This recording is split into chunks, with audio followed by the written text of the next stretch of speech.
Olá a todos, vamos começar agora o terceiro vídeo do nosso módulo, falando sobre a declaração de abertura. A gente terminou o vídeo anterior falando sobre como os primeiros minutos da audiência são importantes para a construção do rapport e para dar o tom de toda a sessão. Então agora a gente vai detalhar mais como que a gente faz essa declaração de abertura no ambiente virtual. Eu trouxe aqui para vocês um checklist para a declaração de abertura. Esse checklist consta no manual de mediação do CNJ e a partir dele eu vou mostrar para a gente o que que a gente precisa se atentar mais no ambiente virtual, tá? Então, na apresentação é importante a gente se certificar de que todos estão ouvindo bem, com as câmeras abertas. A gente deve receber as partes olhando para a câmera, com um sorriso, uma boa linguagem corporal, agradecer as presenças, tudo isso ajuda bastante a criar um clima ameno. Então, eu me apresento. É bem comum as partes nos tratarem como excelência, porque às vezes estão acostumados com uma audiência conduzida pelo juiz, né? E aí eu digo que podem me chamar de Samantha mesmo, que eu não sou uma juíza, que eu sou uma conciliadora. É muito comum também nos primeiros minutos a gente ter que aguardar a entrada de alguém que está com alguma dificuldade com o Zoom. E eu costumo encarar isso como uma oportunidade até, né? Para a gente ir quebrando gelo, falando sobre alguma coisa leve, a gente pode fazer um comentário mais bem-humorado. O que a gente precisa ter em mente é que as partes, elas tendem a acompanhar o nosso comportamento. Então, se a gente mantiver uma postura mais positiva, paciente, calma, isso já ajuda bastante, né? A gente acaba ditando esse ritmo para a sessão. Outra coisa é comum as partes entrarem na sala do Zoom, nomeadas como Motorola, iPhone, ou com um nome que não é o dela, por exemplo, o nome do escritório. Então, nesse momento, a gente não vai chamar a parte Motorola Zoom, né? A gente pede licença e renomeia a parte para que todo mundo também possa chamá-la pelo nome. Se a gente sentir necessidade nesse momento, a gente pergunta como a pessoa gostaria de ser chamada, e claro, a gente vai atender esse pedido, né? Se lembrar de atender. Uma dica, especialmente naquelas audiências com muita gente, é a gente pedir que as próprias partes se nomeiem, né? Quem conseguir, às vezes a pessoa tem dificuldade no celular, mas ajuda um pouquinho na dinâmica, né?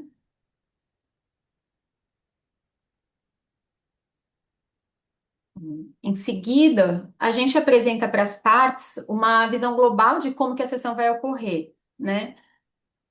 E isso ajuda muito a diminuir a ansiedade, né? Principalmente nas partes que não estão acostumadas. Com o judiciário, a gente já explica tudo de antemão e ajuda as partes a se tranquilizarem, né? Então, o que eu costumo dizer é que se trata de um processo informal, tanto que é conduzido por mim, que sou uma servidora e não uma juíza, que eu digo também que o nosso único objetivo lá é ajudar as partes a conseguir virar a página, né, da melhor forma possível, né, mas apenas caso elas queiram, né, se elas não quiserem também, às vezes a melhor forma é prosseguir com o processo, né. E por que que eu digo isso? É para deixar claro o princípio da ausência de obrigação de resultado. Eu considero importante a gente explicar isso, né? Às vezes até em alguma conversa no Caucus, eu menciono esse princípio.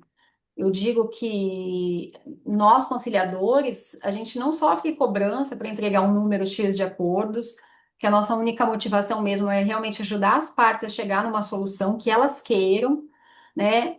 É, Aqui é importante também falar sobre a confidencialidade, que ela compromete todos os presentes na sessão. Eu explico que a audiência não pode ser gravada por ninguém, e que nada do que for dito ali vai servir como prova, ou vai ser levado ao juiz, que vai julgar o caso, que o juiz que está no sejus, que não é o juiz que julga o caso. Outra coisa que é importante explicar com antecedência é a possibilidade de a gente fazer as reuniões individuais, né, o caucus. Porque aí a gente já antecipa que isso é uma técnica de conciliação. E por que é bom fazer isso? É para evitar que alguém interprete o caucus como uma condução parcial, né? Desde o início a gente já apresentou como uma possibilidade, então, se a gente for lançar mão dessa estratégia, já estava avisado.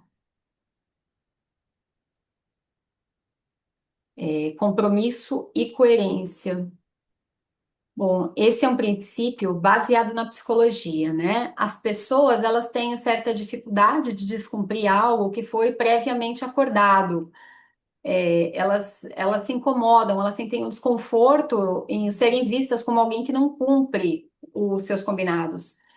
Então, é muito útil a gente usar esse princípio, né, aqui na conciliação, e estabelecer no início da audiência algumas regrinhas.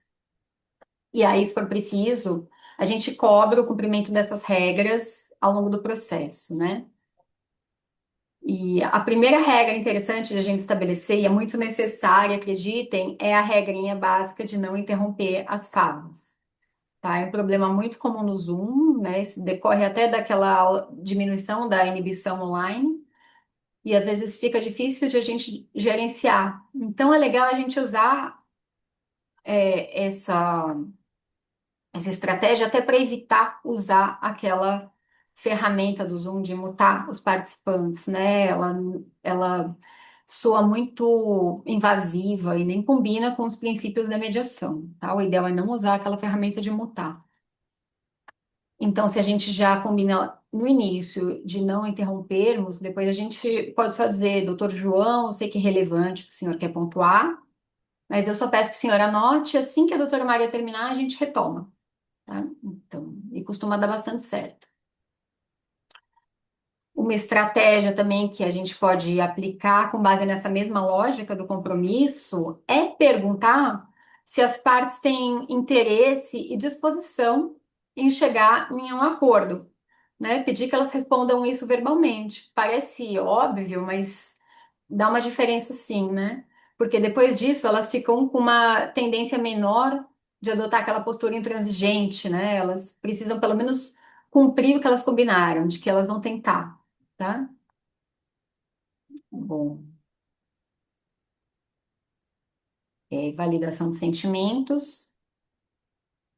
Bom, a validação de sentimentos, ela passa a ter uma importância muito grande no ambiente virtual, né? Porque a parte, ela não consegue perceber pelo outro lado da tela se ela está sendo realmente escutada, compreendida de verdade, fica mais difícil, né? Então a gente precisa verbalizar mais para demonstrar isso. Lembrando que validar sentimento não significa concordar com a narrativa da parte, até porque a gente tem que se manter imparcial, né? Validar os sentimentos é reconhecer a importância do que a outra pessoa está sentindo, é entender como aquilo está impactando na negociação. Então, muitas vezes a gente percebe que a parte está interrompendo muito, está irritada, está levantando o tom de voz, está com uma postura mais difícil, insistindo demais em algum ponto. E isso pode acontecer porque ela está incomodada com alguma coisa e ela não se sentiu validada, não se sentiu compreendida, então ela tende a adotar uma postura difícil.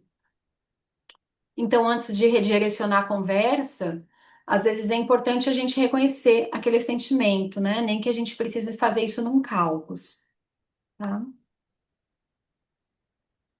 Bom, pensando aqui em um exemplo corriqueiro, né? É a gente ouvir o reclamante, isso é muito comum mesmo, né? Ele fala, passei muita raiva nessa empresa, ele me mandou procurar meus direitos, ou já esperei até aqui, então agora eu não vou ceder nada, eu quero tudo. E às vezes nem, às vezes a proposta da empresa pode ser até boa, né? Um valor total da condenação com parcelamento menor do que 916 e o reclamante não cede, porque ele já está naquela postura, naquela mágoa. E aqui um mediador sem técnica, o que ele poderia responder? Puxa, mas o senhor, por causa disso, vai deixar de receber o que tem para receber agora, né? Não pode carregar isso, não pode levar para o pessoal. Isso seria invalidar os sentimentos da parte, né? Isso prejudica muito a confiança que ele tem na nossa condução, né? E como que seria validar esses sentimentos? Seria assim, no exemplo, né? O conciliador pode dizer, senhor João, Eu vejo que o senhor está bastante aborrecido, isso é bastante compreensível, mas, assim, então a gente introduz dizendo, eu vi que está aborrecido, a gente entendeu, e aí a gente introduz o argumento, né? Porque quando a gente faz assim, a parte percebe que o conciliador está considerando o que se passa com ele, né, ao propor a solução. E na validação dos sentimentos, a linguagem não verbal do conciliador, como eu já abordei antes, continua sendo muito importante. O olhar na câmera, demonstrar atenção, balançar a cabeça, indicar que entendeu verbalmente, com aham, entendo, né? O reforço positivo é também uma forma de a gente conduzir o processo, né? Porque a gente usa essa ferramenta para estimular o bom comportamento das partes e dos advogados. No meio virtual, também é indicado que o conciliador faça o reforço positivo de forma verbal, para ser mais bem percebido, e também a gente tem que tomar cuidado para fazer isso de forma natural, sutil, para não soar como parcialidade, tá? Nem manipulação. Então, aqui na tela eu trouxe alguns reforços positivos, alguns exemplos que a gente pode aplicar, né? Então, quando a coisa está indo bem, é sempre bom a gente dar um elogio, fazer um comentário. Bem, as sessões individuais ou cálculos, que seriam a conversa de corredor, né, que acontecem no presencial, também podem ser feitas pelo Zoom. E para isso, a gente usa um recurso do Zoom chamado salas simultâneas ou breakout rooms. Aqui no Sejusc Rui Barbosa, a gente tem uma única sessão do Zoom com o mesmo link de acesso para todo mundo, para todas as audiências, né? Mas essa sessão ela é dividida entre várias salas virtuais. Aqui na tela a gente pode ver, por exemplo, várias salas simultâneas criadas, né? Uma para cada horário e sala de audiência. Além disso, a gente já deixa de antemão criadas algumas salinhas que a gente denomina salas de apoio, que a gente usa para fazer o cálculo. Então, por exemplo, se eu sou conciliador que está conduzindo aqui a audiência das 16h20 na sala 11 e eu quero fazer o cálculos, eu vou para a sala de apoio 11, clicando aqui em Join, e estando lá eu puxo comigo a parte, o advogado com quem eu quero falar e deixo os demais aguardando na sala, onde estava acontecendo a sessão conjunta. Aí depois que eu terminar de falar com o reclamante, com o advogado dele, eu retorno para a sala onde os demais estavam aguardando. Eu retorno sozinha, deixo o reclamante e o seu advogado lá na sala de apoio e converso também, de preferência pelo mesmo tempo, com aqueles que ficaram aguardando, né? Aí só depois desse tempo eu trago de volta o reclamante e o seu advogado. Então, ainda que a gente tenha realmente assunto só para tratar com uma das partes, é importante a gente tentar gastar um tempo parecido um lado e o outro para evitar dar uma impressão de parcialidade. A gente sempre tem que ter essa preocupação, tá? Porque isso causa um sentimento de desconfiança. Então, eu trouxe aqui um checklist do que a gente precisa observar ao fazer o cálculo. Então, a gente retoma aquilo que já foi explicado lá na declaração de abertura sobre essa possibilidade de a gente fazer as sessões conjuntas, né? Eu sempre afirmo que é uma técnica de conciliação que poderia ser produtiva naquele momento. Também é importante controlar o tempo equitativamente, como eu havia mencionado agora, né, no exemplo de como a gente faz. Então, a gente precisa dedicar o mesmo tempo para cada parte. Reiterar a confidencialidade, então, quando está iniciando cada sessão de cálculos, a gente reafirma, né, que o que for dito durante a sessão privada vai ficar em segredo, em regra. Aí eu costumo perguntar ao final da sessão, né, se tem algo que o doutor ou a doutora prefira que eu não revele. Então, terminamos aqui esse terceiro vídeo, onde falamos sobre a aplicação de algumas técnicas de conciliação no ambiente virtual. quais sejam a declaração de abertura, validação dos sentimentos, reforço positivo e o cálculo. Então, até o próximo vídeo.